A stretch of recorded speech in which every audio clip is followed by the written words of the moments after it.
Cuba, two questions. So, for decades, you have been a proponent of regime change, but now there seems to be a sense that perhaps President Trump would be happy with a win, which would only entail an economic deal.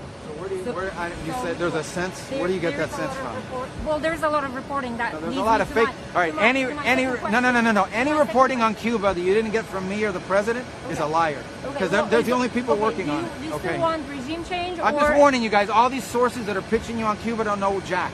Okay, they're not in the mix. Okay. I promise you, they don't know what the hell's happening. Regime change, or would you be okay with an economic deal? What do you mean an economic deal? Look, Cuba's economy needs to change, and their economy can't change unless their system of government changes.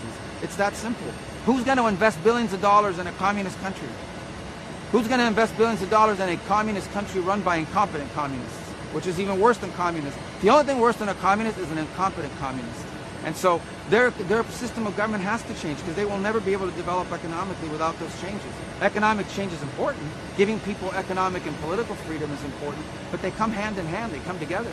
Is there a deal? I don't know why there's any confusion on that. Is there a deal for you where the Castro family remains in place, and that's not about the Castro family? It's about a system of government and a regime that doesn't work.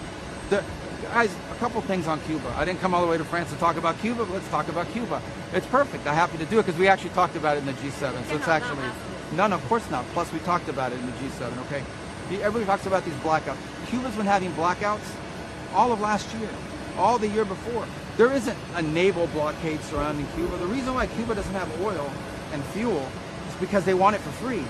And people don't give away oil and fuel for free on a regular basis, unless it was the Soviet Union subsidizing them or Maduro subsidizing them. They just don't do it. They may get a shipment here or there now and then, but not enough to sustain their country.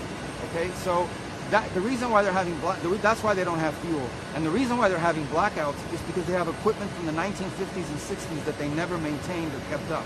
Okay, but ultimately the reason why Cuba's a disaster is because their economic system doesn't work.